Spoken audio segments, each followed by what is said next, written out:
ముక్తి అంటే ఏమిటి? మాస్టర్ యువర్ సెల్ఫ్ ఛానల్ అని ఎందుకు పెట్టినా అంటే, ముక్తి అంటే ఏమిటి? ఏందన్నా ముక్తి? మోక్షం కాదు, ముక్తి వేరే, మోక్షం వేరే. అంటే రెండు గ్రేడ్స్ అంతే, ఒకటే రూటే, బట్ గ్రేడ్స్ వేరే. మామూలు మనం బుక్కుల్లో అంతా చదువుతాం, ముక్తి సాధించినాడు, ముక్తి సంపాదించుకున్నాడు అంటారు. ఏందా ముక్తి అంటే ఏంది? జ్ఞానోదయం బుద్ధునికి అయింది, ఇంకా అంటే ఇంకా బుద్ధుడు కూడా ముక్తి సాధించినాడు ఇంకో రకంగా. పొంది ఏం చేస్తాం?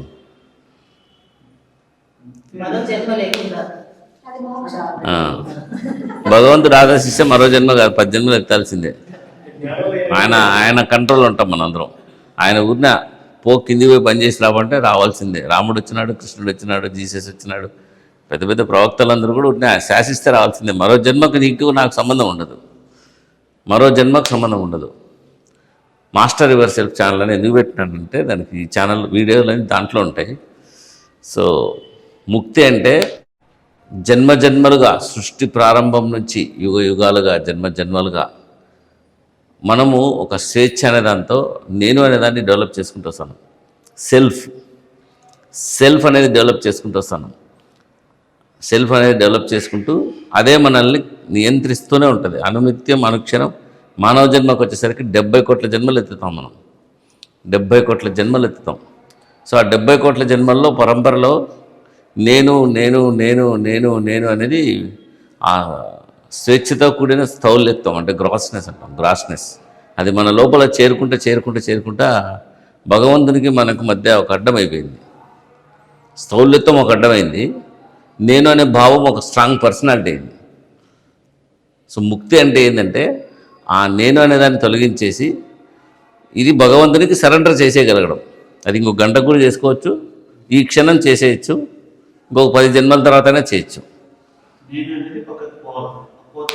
లోపల నుంచి తీసేయడం, ప్రిఫరెన్స్ తీసేయడం అంతే. మళ్ళీ నేను అనేది అంటే పక్క బాడీ కాదు, ఇది బాడీ నుంచి పుట్టడంలా ఒక కాన్సెప్ట్ నుంచి నేను అనేది పుడుతుంది. స్వేచ్ఛ అనే కాన్సెప్ట్ మీద నేను అనేది పుడుతూ ఉంటుంది మనకి. ఆ నేను అనేది అంటే ఇప్పుడు ఇందాక ప్రేయర్లో కూడా అదే చెప్తాం. ఓ మాస్టర్, మానవ జన్మకు యథార్థ లక్ష్యం నీవే, మేమింకను మా కోరికలకు బానిసలై ఉండుట మా ప్రగతికి ప్రతిబంధకములై ఉన్నది. మేము అంటున్నాం ఇక్కడ. ఎందుకు? భగవంతుడు సృష్టిని ప్రారంభించినప్పుడు మనల్ని ఒకరిని పుట్టించలే, కొన్ని కోట్ల ఆత్మలు ఒకేసారి స్ప్లిట్ చేసినాడు తన నుండే. ఆయన నుండే మనందరం స్ప్లిట్ అయినాం. అందువల్ల ప్రతి ఒక్కరిలో భగవంతుని అంశం ఉంటుంది. ఆ స్ప్లిట్ చేసి వదిలేసి స్వేచ్ఛను ఇచ్చేసినాడు. కంట్రోల్ చేసేది ఆయనే. మళ్ళీ నువ్వు ఎక్కడ పోవాలో అని డెస్టినీ డిజైన్ చేసేది ఆయనే. కానీ ఒక సూడో నేను అనేది ఖచ్చితంగా క్రియేట్ అవుతుంది, ప్రతి ఒక్కరికి అదే ఉంటుంది. సో అది బలంగా పెంచుకునే కొద్దీ మనం భగవంతుని దూరం అవుతా ఉంటాం. భగవంతుడు ఎక్కడంటే నేనే, లోపలున్న స్వచ్ఛమైన నేను. కానీ నా ఇష్టానికి కట్టుబడుతున్నాం ఎక్కువ. మేము ఇంకనూ మా కోరికలకు బానిసలయ్యిందట. సో ప్రేయర్లో మనం అందరినీ రిలీజ్ చేస్తాం, అందరినీ. ఓ మాస్టర్, మానవ జన్మకు యథార్థ లక్ష్యం నీవే, మేమింకను అని చెప్పి యూనివర్స్ మొత్తాన్ని ఇంక్లూడ్ చేస్తాం దాంట్లో. అదొక సేవ. ఆ ప్రార్థన హృదయపూర్వకంగా వెళ్తే కొన్ని 100 సోల్స్ కూడా లిబరేట్ అవుతాయి. అంత సేవ ఉంది దీంట్లో. మమ్ములను ఆ దశకు చేర్చు ఏకైక స్వామివి శక్తివి నీవే. సో భగవంతుడే ఒక శక్తిని యాక్టివేట్ చేసినాడు. మహాపరిషత్ పవర్ అంటారు. ఒక ముని, యోగి, ధ్రువ, గ్రేడ్స్ నాకు కరెక్ట్ తెలీదు. పరిషత్ అనేది మహా అవతారాలు వచ్చినప్పుడు తీసుకుంటారంట. పరిషత్ అనేది అవతారాలు అనేది వచ్చినప్పుడు తీసుకుంటారంట. అంత పని ఉంటుంది ఇక్కడికి వస్తే వాళ్ళు చేసే పని ఏంటంటే ఆ పని. మహాపరిషత్ అనేది టోటల్ యూనివర్స్నే క్లీన్ చేయాల్సి వచ్చినప్పుడు యాక్టివేట్ చేసే పవర్ అంట. ఇప్పుడు ఒక్కసారేమో యాక్టివేట్ అయిందంట అంతే. సో ఇప్పుడు ఆ పవర్ యాక్టివేషన్లో ఉంది. సో ఆ పవర్ ఎవరైతే నిరంతర సాధనలో ఉంటూ సెల్ఫ్ అనేదాన్ని పూర్తిగా దాటేసి ఉంటారో, ఈ జీవితం భగవంతుని ఇష్టం అంతే అని వదిలేసగలిగి ఉంటారో, వాళ్ళ ద్వారా పవర్ యాక్టివేట్ అవుతూ పనిచేస్తూ ఉంటుంది. దట్స్ వాట్ మాస్టర్ ఎవరినంటామంటే ఇక్కడ సిద్ధులు సాధించిన వ్యక్తిని కాదు, తనను తాను భగవంతునికి సమర్పించుకున్న వ్యక్తిని మాస్టర్ అంటాం. సో బాబూజీని చూస్తే మీరు బాబూజీ బుక్కులు, వీడియోలు చూడండి. బాబూజీ అని రామచంద్ర మిషన్ బాబూజీ అని కొట్టండి వీడియోలు. ఆయన చూస్తే అసలు ఆ పర్సనాలిటీ అని కూడా తెలియదు ఎవరికి. బతుకునేంతకాలం ఆయన ఒక అద్భుతమైన పర్సనాలిటీ అని కూడా తెలియలే ఎవరికి. చనిపోయిన తర్వాత ఆయన రాసిన బుక్కులన్నీ చూస్తే నోరెళ్ళు పెట్టుకున్నాం మేమంతా, ఇంక్లూడింగ్ నాకైతే చూడలేదు ఆయన్ని. బట్ ధ్యానంలో కూర్చొని బాబూజీని తలుచుకున్న మరుక్షణం ఒక వైబ్ కనెక్ట్ అవుతూనే ఉంటుంది నాకు. మీకు సిట్టింగ్ ఇచ్చేటప్పుడు వైబ్ కనెక్ట్ అవుతూనే ఉంటుంది, లాలాజీకి కనెక్ట్ అవుతుంటుంది. సో వీళ్ళందరూ ఆ నేను అనేదాన్ని దాటేసి భగవంతుల్లో లయావస్థ సాధిస్తూ కేంద్ర మండలంలో సెటిల్ అయిన వ్యక్తులు వీళ్ళు. కేంద్ర మండలంలో సెటిల్ అయిన అంటే హృదయ మండలం ఎక్కడో మనం ఉన్నాం, బయట ఉన్నాం, వాళ్ళు ఎక్కడో కేంద్ర మండలాన్ని దాటినారు. అందువల్ల ఇన్స్టాంట్గా జరిపే పని ఇది.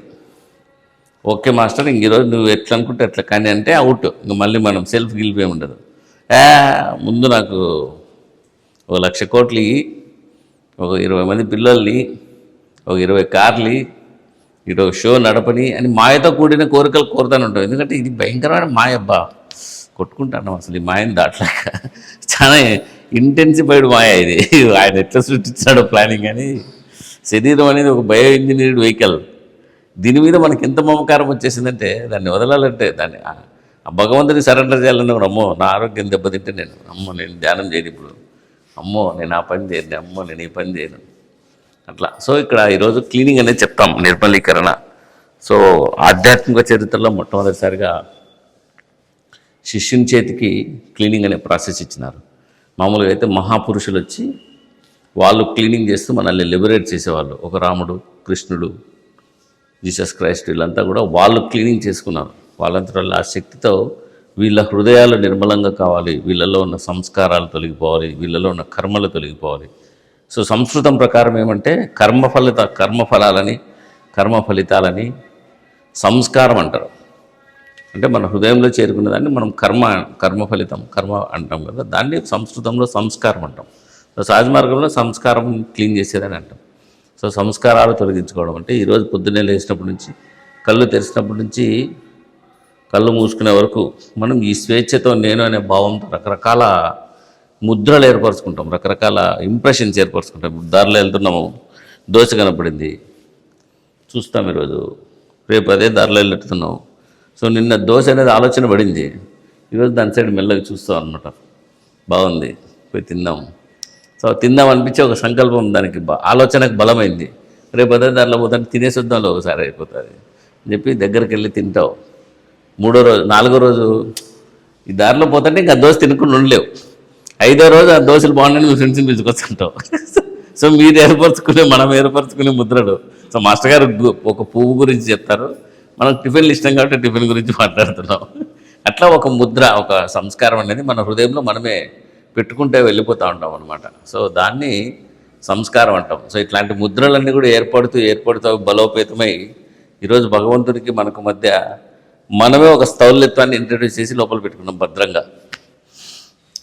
సో ధ్యానంతో క్లీనింగ్ అనే ప్రాసెస్లో ఆ క్లీనింగ్తో మెల్లగా మన లోపల ఉన్న ఆ స్థౌల్యత్వాన్ని, ఆ ముద్రలన్నింటినీ కూడా తొలగించుకుంటూ మనల్ని మనం ఏ రోజు సంస్కారాల నుండి ఆ రోజు లిబరేట్ చేసుకుంటాం, ముక్తి సంపాదించేసుకుంటాం.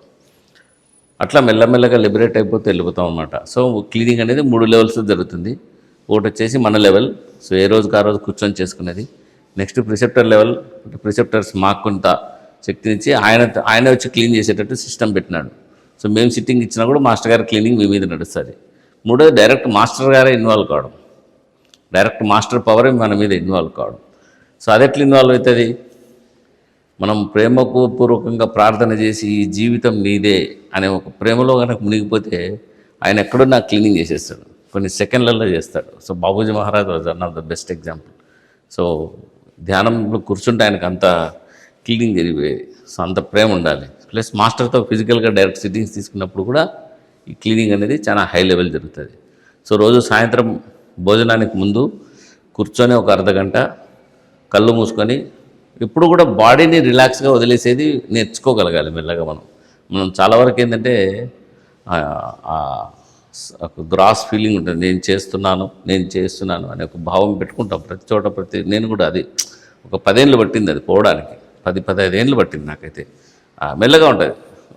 ఫైన్ లెవెల్, ఇంకా ఫైన్ లెవెల్, సూపర్ ఫైన్ లెవెల్కి వచ్చేసరికి చాలా రిలాక్స్గా కూర్చొని అదే క్లీనింగ్ చేసుకుంటూ ఉంటారు. కొంతమంది కూర్చొని కొడుతూ ఉంటారు దాన్ని. సో అట్లా లేకోకుండా బాగా హాయిగా కూర్చొని కళ్ళు మూసుకొని కళ్ళు మూసుకొని ప్రశాంతంగా నా వ్యవస్థలో ఉన్న అన్ని రకాల కల్మషాలు, మాలిన్యాలు, స్థౌల్యత్వం, గ్రాస్నెస్, సంస్కారాలన్నీ కూడా పొగ రూపంలో తయారై వెనక్కి వెళ్ళిపోతున్నాయనే ఒక సంకల్పం చేసుకుంటూ ఆ సంకల్పాన్ని కంటిన్యూ చేస్తాం ఫోర్స్లెస్గా. ఎందుకంటే ఇది సూక్ష్మమైన పని, ఇదంతా కూడా ఎనర్జీ లెవెల్లో జరిగే పని కాబట్టి చాలా సూక్ష్మంగా కూర్చుంటూ నా వ్యవస్థలో ఉన్న అన్ని రకాల సంస్కారాలు, కల్మషాలు, స్థౌల్యత్వం అంతా కూడా నా వెన్నెముక భాగం నుండి బయటికి వెళ్ళిపోతుంది అనేసి సంకల్పం చేసుకొని కూర్చుంటాం. ఒక 10-15 మినిట్స్లో అదంతా కూడా క్లీన్ అవుతుంది, 100% క్లీన్ అవుతుంది. ఆ క్లీనింగ్ చేసుకుని మళ్ళీ భగవంతుడి దివ్య ద్వారా మన హృదయంలో నింపేసుకుని సాయంత్రానికి డివినే చెప్పుతాం. పొద్దున్నే మెడిటేషన్ టైంకి ఎట్లున్నామో సాయంత్రం క్లీనింగ్ టైంకి ఇంకా అద్భుతంగా తయారవుతాం. భోజనం చేసుకొని మళ్ళీ పడుకునే ముందు ఓ మాస్టర్, మానవ జన్మకు యథార్థ లక్ష్యము నీవే అని లోపలికి కనెక్ట్ అవుతాం అనమాట. నిద్రలో కాన్షియస్నెస్ లోపలికి వెళ్ళిపోతూ ఉంటుంది. మామూలుగానే నిద్ర అంటే లోపలి కాన్షియస్నెస్, అది సో బయటకు వదిలేని దాన్ని మానవ జన్మకు యథార్థ లక్ష్యము నీవే, మేము ఇంకను మా కోరికలకు బానిసలై ఉండుట అని ఒక ప్రార్థన చేసుకొని ఆ ప్రార్థన ద్వారా మాస్టర్ని కనెక్ట్ అయ్యి పడుకోబోయేటప్పుడు ఒక డివైన్ వైబ్తో కనెక్ట్ అవుతాం. లోపలికి చాలా ఇన్స్టాంట్గా వెళ్ళిపోతాం. టోటల్ చక్రాస్ అన్నీ క్లీన్ అయిపోతాయి. ఒక డివైన్ స్మరణలో పొద్దున్నే లేచేసరికి ఒక తోటలో పువ్వు వికసించినట్టు పొద్దున్న లేచేసరికి అంత వికసితంగా లేస్తాం. ఇదంతా కూడా మనం ఇళ్ళలో కూర్చొని చేసుకునేదే. ఎక్కడికో పోయి ఏదో చేసి ఏదో డ్రెస్ కోడ్, ఏదో ఫుడ్ కోడ్ ఏంది లేదు ఇది. సో మన ఇంట్రెస్ట్, మన లవ్ టువర్డ్స్ అవర్ ఎవల్యూషన్, మన ఆధ్యాత్మిక ప్రగతి కోసం మాస్టర్ గారు పెట్టిన అతి సూక్ష్మమైన అత్యంత సాధారణమైన సింపుల్ సిస్టమ్ అనమాట. దీన్ని సహజ మార్గం అంటాం. సో ఈ క్లీనింగ్ అనేది చేపిస్తాను, తర్వాత మిగతాటువంటి మాట్లాడుకుందాం. సో అందరూ హాయిగా రిలాక్స్గా కళ్ళు మూసుకొని కూర్చోండి. అసలు ఇదంతా కూడా ఎనర్జీ బేస్డ్, మనదంతా కూడా మన వ్యవస్థ మొత్తం ఎనర్జీ బేస్డ్. నేను, నా ఆత్మ, ఇవన్నీ కూడా ఎనర్జీ అండ్ చాలా సూక్ష్మమైనవి. సో వాటిని మాస్టర్ గారు చెప్తారనమాట. భగవంతుని సాధించాలంటే మనము, సూర్యుని లేపాలంటే మనము క్రేన్ వాడుతూ ఉంటాము. అంటే అంత స్థౌల్యంగా ప్రయత్నిస్తూ ఉంటాము, క్రేన్ వాడుతూ ఉంటాము. చేత్తో జస్ట్ పిక్ చేసుకుంటే వచ్చేస్తుంది అది. అంటే అంత సూక్ష్మంగా ఉండేదాన్ని మానవ సిద్ధాంతాలతో అలవాటు పడి చాలా స్థౌల్యంగా ట్రై చేస్తుంటాం. అందుకనే అది రాదు అంటాడు. అందువల్ల చాలా సూక్ష్మంగా కూర్చున్నప్పుడు మెడిటేషన్ చేసినప్పుడైనా, క్లీనింగ్ చేసేటప్పుడైనా బాగా హాయిగా రిలాక్స్గా, ఎంత రిలాక్సేషన్ వీలైతే అంత రిలాక్స్గా. ఎందుకంటే సిస్టమ్ అయిపోయేసరికి, మనం మెడిటేషన్ అయిపోయేసరికి ఒక ఫ్రెష్నెస్తో లేయాలి. So don't introduce any force in yourself. ఇది నిర్మలీకరణ అంటే ఇది. సో రోజు సాయంత్రం పూట కూర్చొని మనం ఆ రోజు చేసిన పనులన్నీ, ఆలోచనలన్నీ, ఎమోషన్స్ అన్నీ ఏదైనా అది పాజిటివ్ కావచ్చు, నెగిటివ్ కావచ్చు, అన్నీ క్లీన్ చేసేసుకుంటాం. ఎందుకంటే భగవంతుడు స్వచ్ఛత, ప్యూరిటీ. భగవంతుడు స్వచ్ఛత, ప్యూరిటీ. సో ఆయనకు మనకు అడ్డం పెట్టుకునేది స్థౌల్యత్వం. అది మంచి ఆలోచన కూడా ఒక స్థౌల్యత్వమే. భగవంతుడే ఆలోచన, భగవంతుడే శక్తి. అందువల్ల రోజు సాయంత్రం పూట కూర్చొని ఈ రకంగా క్లీనింగ్ చేసుకుంటూ పొద్దున్నే ధ్యానంతో రీఛార్జ్ చేస్తాం. సాయంత్రం యాప్స్ అన్నీ క్లోజ్ చేస్తాం. క్లీనింగ్తో మన అన్నీ షట్ డౌన్ చేసేస్తాం. నైట్ పడుకునేటప్పుడు బెడ్ టెంపరేచర్ చేసి చేస్తాం. సో ఈ రకంగా చాలా సింప్లిఫైడ్ సిస్టమ్. సో ఆధ్యాత్మిక చరిత్రలోనే ఫస్ట్ టైం అనుకుంటా ఈ శిష్యుని దగ్గరికి గురువు పరిగెత్తుకుంటూ రావడం. మీరు ఎంత దూరంలో ఉంటాడు గురువు గారు మీకంటే, జస్ట్ స్మరణ దూరంలో ఉంటారు. మీరు జస్ట్ స్మరించుకుంటే చాలు, మీతో ఉంటాడు, ఆ క్షణం మీతో ఉంటాడు మాస్టర్కి. ఎందుకంటే ఆయన is beyond space, beyond time. ఆయనకు కాలం అతీతమే. స్పేస్ అంటే ఏమన్నా, స్పేస్ ఏమంటారన్నా, స్థలం. అదే భౌతిక తత్వానికి డిస్టెన్స్, దానికి అతీతం ఇవన్నీ. అంటే ఆయనకు టైం లేదు, స్పేస్ లేదు. He's into everything, he's into ఆ పవర్ యాక్టివేటెడ్ అనమాట. సో ఇప్పుడు చాలా సింప్లిఫైడ్గా పెట్టిన సిస్టమ్ ఇది.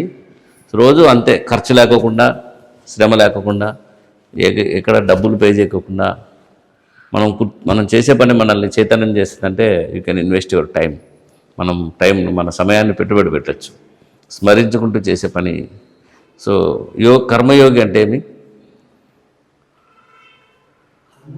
కర్మయోగి ఏ రకంగా?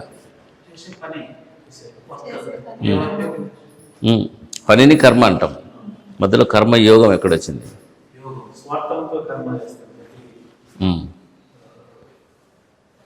స్వార్థంతో చేస్తే కర్మే కాదు, కర్మ అంటే పని అంతే, స్వార్థంతో పని చేయాలి, బట్ ఇది కర్మయోగం. కర్మయోగం అంటే మనం చేసే ప్రతి పనిని, మనల్ని భగవంతునితో అనుసంధానం చేసే పనిని కర్మయోగం అంటాం. సో మాస్టర్ని తలుచుకుంటూ చేసుకుంటూ వెళ్ళే కొద్దీ ఆ పని కర్మయోగం కిందికి నేమ్ అవుతుంది. అది మీరు even though you are living a material life, but in the remembrance of God, in the remembrance of guru, అది కర్మయోగం కింద ట్రాన్స్ఫర్ ఆయన దగ్గర చేరుస్తూ ఉంటుంది. నేను భౌతిక తత్వంతో ఉన్నానని మీరు అనుకుంటున్నా, ఆయన స్మరించుకుంటున్నా కాబట్టి ఆయన దగ్గరికి పోతున్నాం. సో చేసే ప్రతి పనిలోనూ ఆయన మాస్టర్ని ఇన్వాల్వ్ చేసుకుంటూ వెళ్ళిపోమంటాం మేము. సో ఈవెన్ నాకే ఎగ్జాంపుల్స్ అనమాట. So I do everything in remembrance of Daaji, అలా వెళ్ళిపోతూ ఉంటుంది. ఆ సైకిల్ నడుస్తూ ఉంటుంది 24/7 అట్లా. సో కర్మయోగం ఇది కూడా చాలా సింప్లెస్ట్ కర్మయోగం. భక్తి యోగం ఎట్లా వస్తుందంటే దీంట్లో మీరు చేసే కొద్దీ ఇప్పుడు అనుభూతి చెందుతారు. సాయంత్రం ఇంకా బాగా చేసుకోవాలా, ఇంకా ప్రశాంతంగా కూర్చోవాలా, ఇంకా చైర్లో కంఫర్టబుల్ కూర్చోవాలా అంటే ఆ పని పట్ల భక్తి ఆటోమేటిక్గా, భగవంతునిది ఆటోమేటిక్గా భక్తి. సో జ్ఞానయోగం ఎక్కడ వస్తుందంటే మీరు కూర్చున్న తర్వాత మన హృదయంలో నుంచి భావాలు మెల్లగా మన కాన్షియస్నెస్లోకి రావడం మొదలు పెడుతుంది. ఓకే, ఆ vibration it self speaks. So బుద్ధుడు బోధి చెట్టు కింద కూర్చున్నాడు. ఆయన ఏమైనా బుక్ చదివినాడా జ్ఞానం వచ్చేదానికి? ఆయన ఏమన్నా సపరేట్ పని చేసినాడా జ్ఞానం వచ్చేదానికి? ఎలా ఫీల్ అయినాడు? ఆయనకు ఆ భావం ఓపెన్ అయింది. ఇక్కడ జ్ఞానయోగం అంటే మనం చేసే ధ్యానము మన భావాల్ని చాలా సున్నితపరుస్తూ, మన భావాల్ని, భగవంతుని భావాల్ని మనకు ఓపెన్ చేస్తే వెళ్తుంది. అందువల్ల భక్తి యోగం, కర్మయోగం, జ్ఞానయోగం మూడు ఒకేసారి జరిగే ప్రాసెస్ మెడిటేషన్. అట్లాగే అష్టాంగ యోగ సూత్ర, పతంజలి చెప్పిన అష్టాంగ యోగ సూత్ర యమ నియమ ధారణ ఆసన ప్రాణాయామ ప్రత్యాహార స్మరణ సాధన సమాధి, లాస్ట్కి వచ్చేసరికి సమాధి. సో ఇక్కడ సహజ మార్గంలో అన్నీ ఒకేసారి జరిగిపోతాయి. సో ఫస్ట్ ఆసనంతో మొదలు పెడతాం. ఆసనం అంటే కూర్చొని మొదలు పెడతాం. సో దాంట్లో ధ్యానం మొదలైపోతుంది. సో ధ్యానము, ధారణ అంటే మాస్టర్ని స్మరించుకుంటున్నా, హృదయంలో భగవంతుని దివ్య తేజస్సు ఉందని స్మరించుకుంటున్నాం. యమ నియమ అంటే ఆటోమేటిక్గా నియమాలు మొదలైపోయినాయి. యమ అంటే ఫిజికల్ క్లీన్లీనెస్, ఆటోమేటిక్గా ఫిజికల్ క్లీన్లీనెస్ స్టార్ట్ అవుతుంది. ధారణ, ప్రత్యాహార అంటే ఇది నాది కాదు అనుకోవడం ఒక రకంగా నెగిటివిటీ, ఇదొద్దు అనుకోవడం నెగిటివిటీ, ఇది కావాలనుకోవడం ప్రత్యాహారం అంటే భగవంతుని సైడ్ వెళ్ళిపోతాం. సో ధ్యానం ఆల్రెడీ చేస్తున్నాం. సమాధి, సో మీరు ఇప్పుడు ప్రతి సిట్టింగ్లోనూ మాస్టర్ గారు చెప్పే లెక్క ప్రకారం ప్రతి సిట్టింగ్లోనూ ప్రతి వ్యక్తి కొన్ని సెకండ్ల పాటు సమాధి స్థితికి తీసుకుపోయి మిమ్మల్ని బయటకు తీసుకొస్తా అంటాడు. ఆయనకు ఆ శక్తి ఉంది. మనందరం కూడా ధ్యానం చేసినప్పుడు ఆ సమాధి స్థితికి వెళ్ళి అక్కడ పూర్తి మమ్మేకమై ఒక సెకండ్లో, కొన్ని సెకండ్లు మన కెపాసిటీని బట్టి, మన సంస్కారాలను బట్టి అది అలౌ చేస్తాడంట. సో కొంతమందికి ఒకే సిట్టింగ్లోనే సమాధి స్థితికి వెళ్ళిపోయే స్టేట్ వస్తుంది. నాకైతే అట్లా అంత పెద్దగా లేవు, కర్మాలు దాన్ని కూడా లోపల కొడుతూ ఉన్నాం, పని చేసుకుంటూ ఉన్నాం. అట్లా అష్టాంగ యోగ సూత్రాలు కూడా ఇక్కడ ఆటోమేటిక్గా స్టార్ట్ అయిపోతాయి. సో కర్మయోగం, భక్తి యోగం, జ్ఞానయోగం, అష్టాంగ యోగ సూత్రాలు అన్నీ కూడా ఇన్స్టెంట్గా ఒకే ప్రాసెస్లో స్టార్ట్ అయిపోతూ వస్తాయి. అంత సింప్లిఫైడ్గా ఉంటుంది. సరేనా? రేపు 3వ సిట్టింగ్ చెప్దాం.